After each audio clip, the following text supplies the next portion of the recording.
pour ce bienvenue chez vous, j'espère que vous allez bien. Nous, ça va plutôt pas mal. On va parler chocolat dans un premier temps, on parlera de notre santé après, puis on ira faire un tour du côté de l'abbaye de Neumünster en fin d'émission.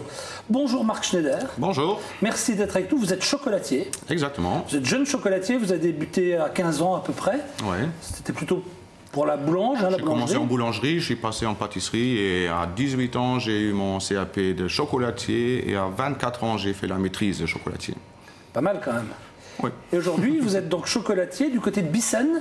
Et à Bissen, on va dire que c'est un endroit assez étonnant, parce que non seulement vous avez votre savoir-faire, mais vous passez ce savoir-faire à des gens comme Angelo. Bonjour Angelo. Bonjour Jean.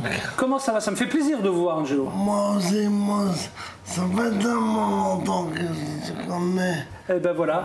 Alors Angelo travaille avec vous, il n'est pas le seul, il y a d'autres travailleurs qui ont un handicap qui travaillent avec vous, et vous avez donné à Angelo l'envie de faire ce métier de chocolatier. Ouais, exact. Pardon. On commence à avoir la joie de vivre. Bien sûr.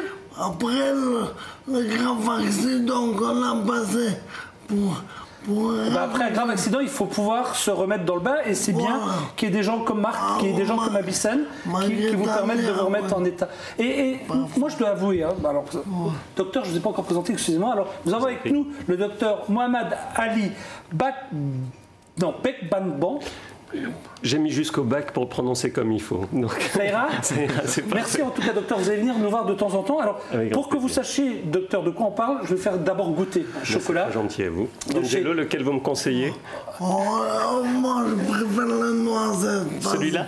Ouais. C'est parti.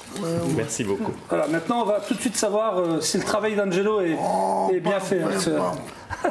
Alors, pour planter le décor, si j'ai bien compris, dans ce centre qui est Bissen, qui s'appelle comment l'endroit Bissen? Le bâtiment lui-même, c'est le centre Jean Heinisch. Dedans, c'est un bâtiment qui est fait pour les ouvriers en situation de handicap. On a un centre de jour aussi où il y a les gens qui ne sont pas capables de travailler dans les ateliers. Et puis en bas, on a la COP 300 qui représente 3 ateliers différents pour des personnes en situation de handicap, dont le nôtre, la chocolaterie, où on est 2 responsables, Tania et moi. Et puis on a 10 ouvriers en situation de handicap et ça doit monter jusqu'à 16 à 18 ouvriers handicapés. Alors il y a la chocolaterie, il y a l'imprimerie également. Oui. Et puis vous avez ce que vous appelez, vous? La sous-traitance. La sous-traitance. Là c'est confection des petits emballages, des petits préparatifs en quelque sorte. Voilà. Nous en général on fait tous les articles comme on les voit ici, des emballages normaux pour chouette, vendre. Hein. On peut les acheter où? On peut les acheter dans des grandes surfaces luxembourgeoises et principalement dans toutes les boutiques tiers-monde qu'il y a au Luxembourg. Et puis même dans un cinéma, on les vend. Et chez nous, à Bissen aussi, on a un point de vente où tout le monde est accueilli. Alors il faut rappeler que vous faites du commerce équitable. Exactement. Que là, tout ce que l'on a comme fèves de cacao, c'est du commerce équitable. Hein. Exactement. Mais comment vous faites? Parce que de vous à moi, ce que vous m'avez dit en préparant cette émission, j'étais un peu d'accord avec vous, c'est pour ça que je vous ai laissé le dire. Au niveau du commerce équitable, au niveau chocolat, c'était pas encore le NEC plus ultra. Et vous avez réussi à trouver finalement quelque chose qui, on voit un peu plus cher, mais qui en qualité est quand même exceptionnel. Voilà. Le chocolat Fairtrade, c'est comme tous les chocolats. Si on veut quelque chose de bonne qualité, il faut payer la qualité. Il faut dire que le chocolat que nous on utilise, c'est du Valrhona, il est très très cher, mais il est de très très bonne qualité. On a une longueur en bouche exceptionnelle. Andoine noir, hein, c'est ça. Hein. C'est l'Andoine noir, c'est pas exclusivement des fèves du Pérou, mais à grand pourcentage c'est des fèves du Pérou, et puis ils mettent d'autres fèves avec pour que le goût il ressemble toutes les années à la même, qu'il a la même amertume, qu'il a le même goût d'agrumes dedans, et c'est un super bon chocolat. Alors comment il est? Vous l'avez goûté, vous? Écoutez, j'ai du mal à me prononcer, je crois qu'il faudrait que j'en mange un. Pas mal, pas mal. On va aller faire un tour chez vous. Avant cela, Angelo, devant vous, vous avez un peu le boulot que vous faites, le travail que vous faites avec Marc. C'est quoi exactement? Ça consiste en quoi votre travail? Dans les fruits que moi, on m'a appris dans les enrobés, faire l'enrobage, comme vous voyez ici. Donc vous prenez les fruits, vous les enrobez, et après, le sachet qu'il a, c'est le sachet que Angelo a produit. Donc, passez voir un peu, Angelo, a des vôtres, là. Parce qu'il n'y a aucune raison que je goûte les autres et pas les vôtres. Hein. Sinon, c'est pas juste. Et là, la sanction va être terrible. Ah, vous me connaissez depuis 20 ans. Maintenant, vous allez voir comment je suis. Non. Dans les amandes au cacao, là. Alors là, je vous conseille, c'est Phénoménal. super, super. Bravo. Bravo. Phénoménal. Vous direz bravo aux gens qui travaillent avec vous, vraiment, c'est super. Oh ouais, pas. Le travail en commun, vous l'avez là aussi devant vous. C'est un travail en commun. Travailler en commun. Travail d'équipe.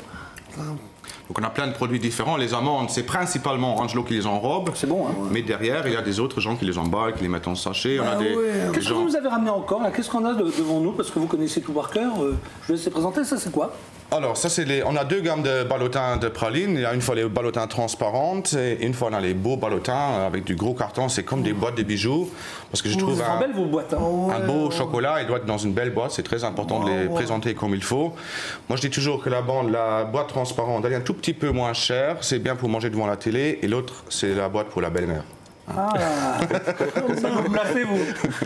Passez-lui un bonjour à votre belle-mère, c'est le moment jamais. On va aller faire un petit tour chez vous, vous allez nous commenter les images qu'on va voir. Ça marche. Donc direction Bissen, regardez ces quelques images. Marc, je vous laisse nous les commenter. Donc là on est... Alors là, on est sur le poste décor du tunnel. Donc au début, on voit les chocolats, les intérieurs qui passent en dessous du chocolat. Là, on voit bien les intérieurs. Ça, c'est une ganache framboise-vanille. Donc, on voit la couche de vanille et puis la ganache aux framboises. C'est un mélange très délicat, très équilibré. On voit Thierry et Serge qui sont en train de les poser sur la machine. Donc, d'abord, on voit les intérieurs. Ça passe en dessous du chocolat. Après, le machin rond, c'est une soufflerie qui enlève le surplus de chocolat parce qu'un chocolat de qualité, on doit goûter l'intérieur, on doit avoir une coquille qui protège. Mais la coquille, elle n'est pas là forcément pour donner du goût. Le goût, il doit venir de l'intérieur. C'est l'intérieur du chocolat. Une praline de bonne qualité, elle est toujours très fin en enrobage. Et là, vous voyez la fin du tunnel où ils sont en train de ramasser les pralines dans les bacs. On a voulu montrer ça aussi, Marc, parce que je trouvais ça très intéressant, c'est la façon dont vous faites des moules. Voilà, exactement. Là, on a une machine qui s'appelle thermoformeuse.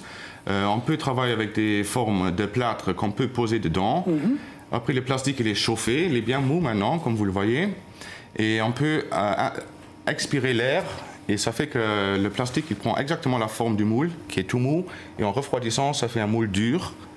Là, là j'arrive à le démouler. Par exemple, là, c'était pour un enfant qui avait un Jamie qui avait eu 3 ans. Donc, on a fait des tablettes pour Jamie. C'était marqué 3 ans. Ah, vous faites ça? Donc, on peut passer des commandes chez vous? Exactement. On fait des commandes par Internet? Par téléphone de préférence, parce que ça, c'est des commandes un peu plus spéciales qu'il faut discuter. Ça dépend toujours des quantités qu'il faut et tout ça. On ne peut pas faire un moule pour faire une tablette avec un an. C'est quoi le numéro de téléphone? C'est le 00352 et après? Le 26 88 67 et le 700. D'accord. C'est important de le savoir. Voilà, là, je suis en train de remplir le moule. Le chocolat, il doit être tempéré à 30 degrés. C'est très important d'avoir un bon tempérage pour que ça sente brillant après. Et une fois que c'est démoulé, vous voyez que c'est un chocolat bien réussi. Mais le gros boulot, vous devez l'avoir à Noël, vous, à Noël et à Pâques, c'est énorme. Oui, on a des sacrés pics à Noël et à Pâques. Donc à Noël et à Pâques, on est vraiment abordé. Tania et moi, les deux responsables, on travaille aussi les samedis pour récompenser un peu le travail qu'on a de plus. Par contre, le reste de l'année, comme maintenant, on cherche vraiment du travail. C'est peut-être le moment de faire passer un message en disant que voilà, vous avez quelqu'un et des gens qui font de la qualité du côté de Bissen. Ça se trouve où au Grand-Duché par rapport à Luxembourg? C'est plus le nord, le sud? C'est exactement le centre du Luxembourg si on regarde la carte. Si je suis à Luxembourg, je prends quelle direction? Direction Mersch. Ah, Mersch, d'accord. Et tout de suite derrière Mersch, on continue Mersch, ça va direction Ettelbruck. Et c'est entre Mersch et Ettelbruck. Ah, c'est pas loin. C'est pas très loin, non? Oui, c'est une zone industrielle. Zone industrielle, d'accord. C'est noté Kleinbusbisch. C'est là. Tout bouge. On trouvera facilement si on vient vous voir. On peut acheter chez vous directement? Exactement. On a une vitrine chez nous exposée où on vend tous nos chocolats et puis aussi les produits des autres ateliers. Moi, je trouve que c'est vraiment une belle initiative. Qu'est-ce que vous en pensez? C'est vraiment absolument formidable. Bravo. Merci d'être venu nous voir. Revenez quand vous voulez, quand vous avez besoin d'un coup de main. Si vous voulez venir nous présenter d'autres activités, n'hésitez pas. Et passez le bonjour à tout le monde et bravo. Ravi de vous avoir rencontré, Angelo. Moi aussi, Jean-Luc. Sujet maintenant, on va partir en Afrique du Sud. Un Français a décidé d'encourager les accouplements de guépards. Et oui, finalement, il y a de moins en moins de guépards, et pas seulement. Il a décidé aussi de se battre contre des horribles personnes qui viennent pour prendre des cornes au rhinocéros et qui s'en fichent complètement de savoir si la pauvre bête après meurt ou... Eh bien, lui a décidé de se battre. Et il ne va pas se battre à la légère. Vous allez tout de suite comprendre. Regardez, ça se passe en Afrique du Sud.